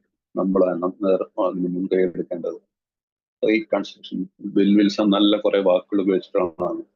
Reconstruction, restore, reborn, rebuild, വാക്കുകളൊക്കെ നല്ല ലളിതമായിട്ടുള്ള രീതിയിൽ ഏതാണ്ട് ഒരേ അർത്ഥമുള്ള വാക്കുകളൊക്കെയാണ്. പക്ഷെ അത് നല്ല രീതിയിലാണ് അദ്ദേഹം ഉപയോഗിച്ചിരിക്കുന്നത്.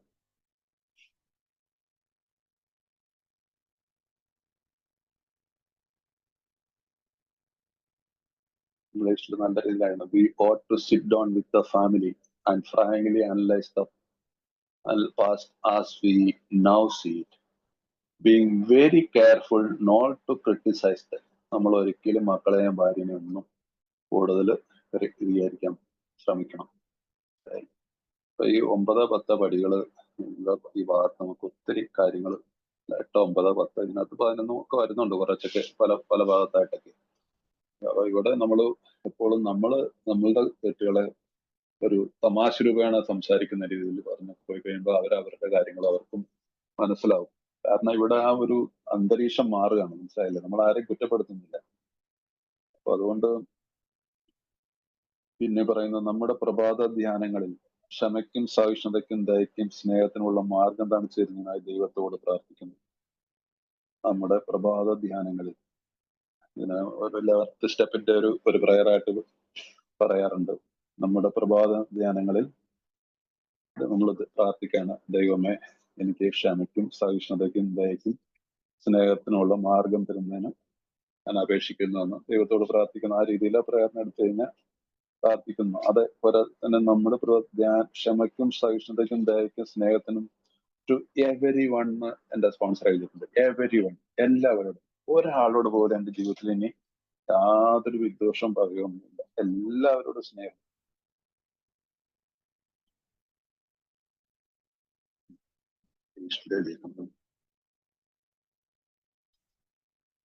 Yes. So we clean house with the family, asking each morning in the meditation that our creator, C capital ആണ് അഥവാ God, show us the way of patience, tolerance, kindness and love to everybody എന്ന് നിങ്ങൾ എഴുതി ചേർത്ത് വെച്ചാൽ ഇംഗ്ലീഷിലുള്ളവരാണ് ഇംഗ്ലീഷിൽ, അല്ലെങ്കിൽ മലയാളത്തിലുള്ളവർ എല്ലാവരോടും എഴുതി ചേർത്ത് കഴിഞ്ഞാൽ നല്ലതായിരിക്കും. അതൊരു സജഷൻ മാത്രമാണ്. ഞാൻ അടുത്ത ഭാഗത്തേക്ക് വരാം. ആത്മീയ ജീവിതം എന്ന് പറയുന്ന ഒരു തത്വമല്ല, അത് നാം ജീവിച്ചറിയേണ്ട ഒന്നാണ്. ആരുടെയെങ്കിലും കുടുംബാംഗങ്ങൾ ആത്മീയ തത്വങ്ങൾ അധിഷ്ഠിതമായ ഒരു ജീവിതം നയിക്കുന്നുള്ള ആഗ്രഹം പ്രകടിപ്പിക്കുന്നില്ലെങ്കിൽ അവരെ അതിന് നിർബന്ധിക്കരുതെന്നാണ് തോന്നുന്നത്. അപ്പൊ ആത്മീയ ജീവിതം എന്ന് പറയുന്നത് ഒരു തത്വമല്ല. Spiritual life is not a theory, we have to live it. We have to live it എന്ന് ഇംഗ്ലീഷിൽ ഇറ്റാലിക്സിലാണ് കൊടുത്തിരിക്കുന്നത്. ഇതിന്റെ അർത്ഥം നിങ്ങൾക്ക് മനസ്സിലായില്ല. എപ്പോഴും പറയാറുണ്ട്, ഇറ്റാലിക്സ് വേർഡ്സിൽ ബിഗ് ബുക്കിൽ എഴുതിയിരിക്കുന്ന വാക്കുകൾ വളരെ ഇമ്പോർട്ടന്റ് ആയിട്ടുള്ള വാക്കുകളെയാണ്. We have to live it. Theory വായിച്ച് പഠിച്ചിട്ട് കാര്യമില്ല. ഇത് നമ്മൾ പ്രാക്ടിക്കലായിട്ട് നമ്മുടെ ജീവിതത്തിൽ കൊണ്ടുവരണം.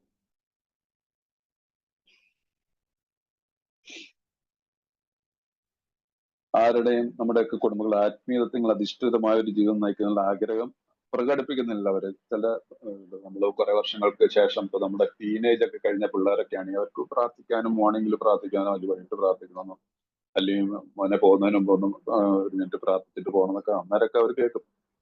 അത് ചിലപ്പോ രാവിലെ നമ്മൾ നോക്കുമ്പോൾ ആശാൻ ബുക്കും പുസ്തകമൊക്കെ എടുത്ത് ഹോണ്ടൊക്കെ ഇട്ടുകൊണ്ട് പുള്ളി അങ്ങ് ഇറങ്ങി പോകും. പ്രാർത്ഥിച്ച് കാണാറില്ല. അപ്പൊ നമ്മളത് വാച്ച് ചെയ്യുന്നുണ്ടാവും.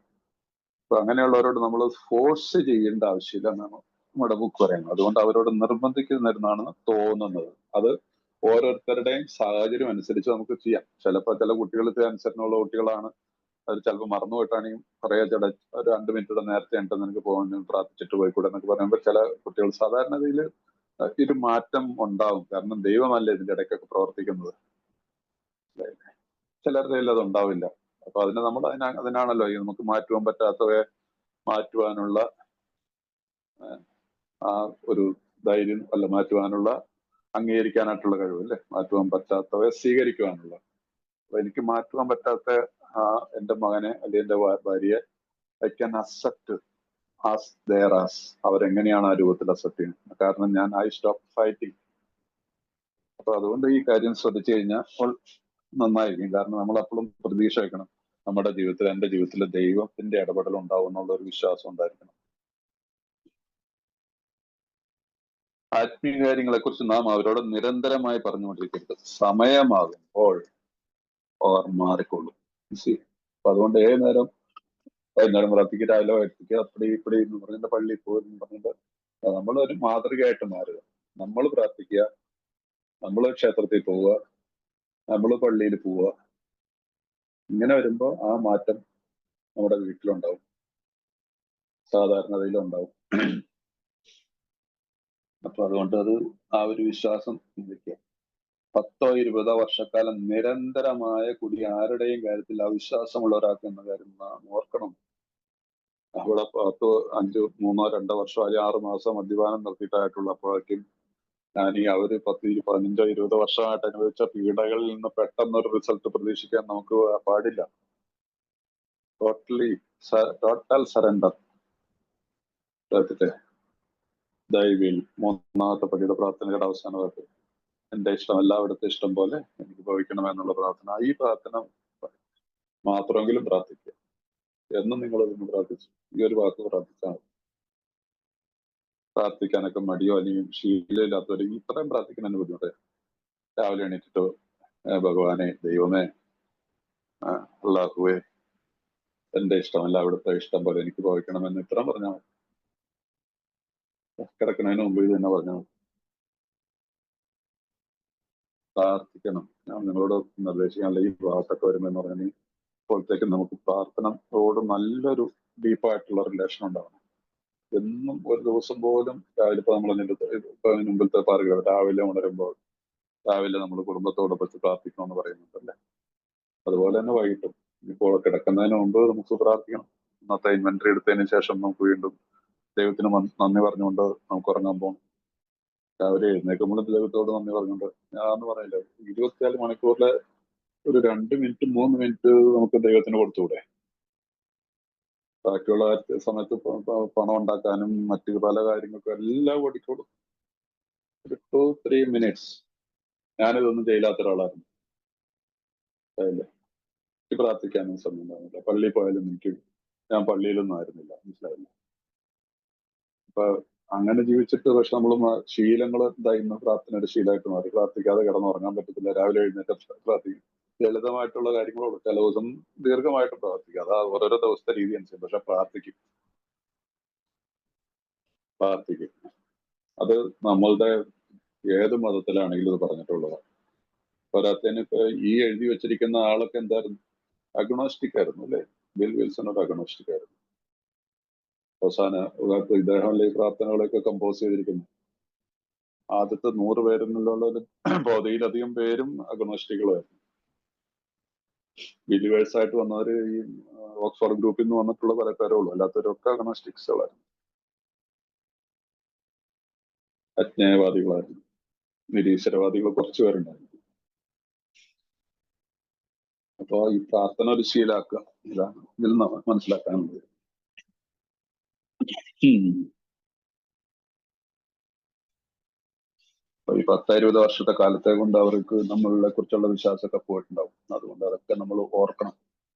അതുകൊണ്ട് അതിന്റെ അർത്ഥം എന്ന് പറഞ്ഞാൽ നമ്മൾ ക്ഷമിക്കുക, സ്നേഹം കാണിക്കുക, മനസ്സിലായില്ലേ? ക്ഷമിക്കുക, കാത്തിരിക്കുക, ദൈവത്തിന് വിട്ടുകൊടുക്കുക. ദൈവമേ, എന്റെ മക്കളുടെ ജീവിതത്തിൽ പ്രാർത്ഥന, എന്റെ ഭാര്യയുടെ ജീവിതത്തിൽ ചിലപ്പോൾ ഭാര്യമാർക്ക് പോലും വലിയ പ്രാർത്ഥനയും കാര്യങ്ങളൊന്നും ഉണ്ടാവും. Don't worry. ഒരു മാസം നമ്മൾ പ്രാർത്ഥന ഒരു ശീലമായി കഴിഞ്ഞാൽ അടുത്ത മാസം ആകുമ്പോഴത്തേക്ക് അന്നടുത്തിരുന്ന് പ്രാർത്ഥിക്കാൻ തുടങ്ങും. സ്ലോലി മക്കളും വരാൻ തുടങ്ങും.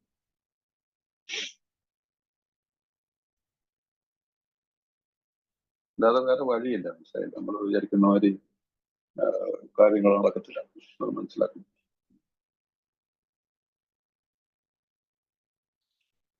ഓക്കെ, നമുക്ക് ഒരിക്കലും ശരിയാക്കാൻ പറ്റാത്ത തെറ്റുകളുണ്ടാകും. ഞങ്ങൾക്ക് പറ്റുമെങ്കിൽ ഞങ്ങളത് ശരിയാക്കുമായിരുന്നു എന്ന് ഞങ്ങളോട് സത്യസന്ധമായി പറയാൻ കഴിഞ്ഞാൽ, നോ, അങ്ങനെയല്ല. നമുക്ക് ഒരിക്കലും ശരിയാക്കാൻ പറ്റുന്ന തെറ്റുകളുണ്ടാകും. ഞങ്ങൾക്ക് പറ്റുമെങ്കിൽ ഞങ്ങൾ അത് ശരിയാക്കുമായിരുന്നു എന്ന് ഞങ്ങളോട് സത്യസന്ധമായി പറഞ്ഞാൻ കഴിഞ്ഞാൽ പിന്നെ ഞങ്ങൾ അതിനെക്കുറിച്ച് ഓർത്ത് വേവലാതിപ്പെടേണ്ടതില്ല. ഓക്കെ, മനസ്സിലായില്ലേ? നമുക്ക് ഒരിക്കലും ശരിയാക്കാൻ പറ്റാത്ത തെറ്റുകൾ ഉണ്ടാക്കാം. പക്ഷെ ഇവിടെ എന്താണ്, ഞങ്ങൾക്ക് പറ്റുമെങ്കിൽ ഞങ്ങളത് ശരിയാക്കുമായിരുന്നു എന്ന് ഞങ്ങളോട് സത്യസന്ധമായി പറയാൻ കഴിഞ്ഞാൽ പിന്നെ ഞങ്ങൾ അതിനെക്കുറിച്ച് ഓർത്ത് വെക്കും. സോ ഞാൻ എന്നോട് തന്നെ ആം ഐ ഹോണസ്റ്റ്, എന്റെ കഴിഞ്ഞ കാലത്തെ തെറ്റുകളെ തിരുത്താനും കഴിഞ്ഞ കാലത്തെ ജീവിത രീതികളെ മാറ്റാനും ഞാൻ സത്യസന്ധമാണെന്ന് ഓർത്തിട്ട് ഞാൻ എനിക്ക് പറയാൻ സാധിക്കുകയാണ്, യെസ്, ഞാൻ ഈ കാര്യത്തിൽ സത്യസന്ധമാണെന്ന് പറഞ്ഞാൽ പിന്നെ വേവലാതിപ്പെടേണ്ട കാര്യമില്ല, ഭയപ്പെടേണ്ട ആവശ്യമില്ല. ഒരു കാരണവശാലും ഭയപ്പെടേണ്ട ആവശ്യമില്ല.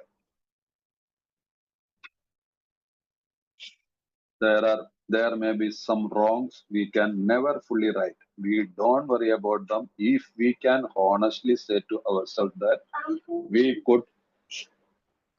could write them if we could. So we would write them if we could. Some people cannot be seen. We send them a honest letter. പരിഹാര പ്രക്രിയയുടെ ഭാഗത്താണല്ലോ അപ്പൊ നിൽക്കുന്ന അതിനകത്ത് എന്താണ്, യെസ്, നമുക്ക് നമ്മുടെ ലിസ്റ്റ് 8-9 പടിയുടെ ഭാഗത്ത് കൂടിയാണെന്ന് അറിയാലോ. അപ്പൊ ഇവിടെ നമുക്ക് എന്താണ് പറയുന്നത്, കുടുംബമായിട്ടുള്ള ലിവിങ് കമന്റ്സ് നടന്നുകൊണ്ടിരിക്കുന്നു. ഇനിയിപ്പോ നമുക്ക് ഒരിക്കലും നേരിട്ട് കാണാൻ പറ്റാത്ത ആളുകളുണ്ടാവാം, നേരിട്ട് കാണാൻ പറ്റാത്ത. അപ്പൊ എനിക്ക് UK ഉള്ള ഒരാളോട് ഞാൻ തെറ്റ് ചെയ്തിട്ടുണ്ടെങ്കിൽ എനിക്ക് അദ്ദേഹത്തിനോട് എന്താ ചെയ്യാൻ പറ്റും, നേരിട്ട് വിളിക്കാനോ അല്ലെങ്കിൽ അങ്ങനെയുള്ള ഒരു അക്കാലത്ത് ഇങ്ങനെ ഇല്ല. ഇപ്പോഴെല്ലാം നമുക്ക് ഫേസ് ടു ഫേസ് ഒക്കെ വിളിക്കാം. ഇത് എഴുതുന്ന കാലത്തിൽ ഇതൊന്നും ഇല്ലാത്തതും കൂടെ നമ്മൾ ഓർക്കണം. അപ്പൊ അങ്ങനെയുള്ളപ്പോ എന്താണ് ചെയ്യുന്നത്, നമ്മളവർക്ക് സത്യസന്ധമായ ഒരു കത്തയക്കുന്നു. എനിക്കിങ്ങനെ ഒരു തെറ്റ് പറ്റിയിട്ടുണ്ട്, ഞാൻ നിന്നോടൊരു തെറ്റ് ചെയ്തിട്ടുണ്ട്, വിശ്വാസവഞ്ചന ചെയ്തിട്ടുണ്ട്. ഏതായാലും ആണുങ്ങളായിട്ടോ ചിലപ്പോൾ പെൺസുഹൃത്തായിരിക്കും. അങ്ങനെയുള്ളൊരു സാഹചര്യം അവരുടെ കയ്യിൽ തന്നെ ഇതെത്തുള്ളൂ എന്നുള്ളൊരു രീതിയിലാണ് നമ്മളൊരു കത്തയക്കുന്നത്. സ്വന്തം ചേട്ടനോടായിരിക്കും, അനിയനോടായിരിക്കാം, അവനോട് നമ്മൾ ദ്രോഹിച്ചിട്ടുണ്ടാവാം. അല്ലെങ്കിൽ നമ്മൾ വിദേശത്തായിരിക്കാം, അവര് നാട്ടിലാണെങ്കിലും നമുക്ക് നേരിട്ട് അയക്കാം, ഒരു കത്തയക്കാം. വിളിച്ച് സംസാരിക്കാനൊക്കെ പറ്റില്ല, വിശദമായിട്ടൊരു കത്തയക്കാം. സുഹൃത്തുക്കളാവാം, ആരായാലും ആ ഒരു നല്ലൊരു ഓപ്ഷൻ തന്നിട്ടുണ്ട്. ചിലരുടെ കാര്യത്തിൽ തെറ്റുപറ്റുന്നത് ശരിയാക്കൽ നീട്ടിക്കൊണ്ടുവന്നത് തക്കതായ കാരണം ഉണ്ടായേക്കാം. പക്ഷെ ഒഴിവാക്കാൻ പറ്റുമെങ്കിൽ ഞങ്ങൾ ഇത് താമസിപ്പിക്കാറില്ല. ചില ആളുകളുടെ കാര്യത്തിൽ ചിലപ്പോൾ സാധിച്ചെന്ന് വരില്ല. അതൊരു റീസണബിൾ ആണോ എന്നുള്ളത് സ്പോൺസറുമായിട്ട് സംസാരിക്കുക. തൽക്കാലം അത് നമുക്ക് പിന്നെ പെൻഡിങ്ങിൽ വെക്കാൻ പറയാൻ നമുക്ക് സാധിക്കണം. അത് ഒറ്റയ്ക്ക് ഒരു തീരുമാനമായിട്ട് എടുക്കാതിരിക്കുക. പക്ഷെ ഒഴിവാക്കൽ പറ്റുമെങ്കിൽ ഞങ്ങൾ ഇത് താമസിപ്പിക്കാറില്ല. ഏറാൻമൂളികളാകാതെയും ഉപയോഗശൂന്യരാകാതെയും നാം സാമാന്യ ബുദ്ധിയുള്ളവരും നയപരമായ സമീപനവും മറ്റുള്ളവരോട് പരിഗണനയുള്ളവരും വിനയാന്വിതരുമായിരിക്കണം. ദൈവത്തിന്റെ ആളുകൾ എന്ന നിലയ്ക്ക് ഞങ്ങൾ സ്വന്തം കാലുകളിൽ നിൽക്കുന്നു. ഞങ്ങൾ ആരുടെ മുമ്പിലും ഇഴയേണ്ട ആവശ്യമില്ല. എത്ര വലിയ വാക്കാണ് ചെയ്യുന്നത്. ഇതിന് വലിയൊരു വാക്ക് പറയാനുണ്ട്. ഇംഗ്ലീഷിൽ എഴുതിയിരിക്കുന്ന വാക്കെന്താണ്?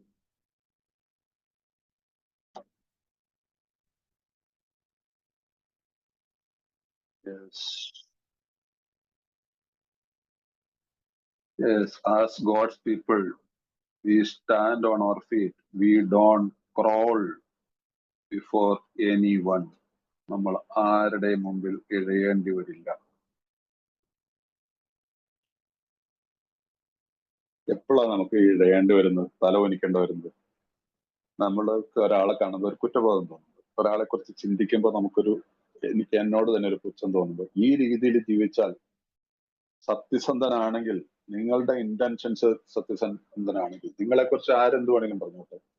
നമ്മുടെ ഉള്ളിൽ മുമ്പ് വായിച്ചില്ലേ, എന്താണ് നമുക്ക് ഒരിക്കലും ശരിയാക്കാൻ പറ്റുന്ന തെറ്റുണ്ട്. ഞങ്ങൾക്ക് പറ്റുമെങ്കിൽ ഞങ്ങളത് ശരിയാക്കുമായിരുന്നു.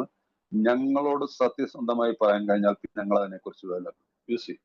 ഈ വാക്ക് വളരെ ഇമ്പോർട്ടന്റ് ആണ്.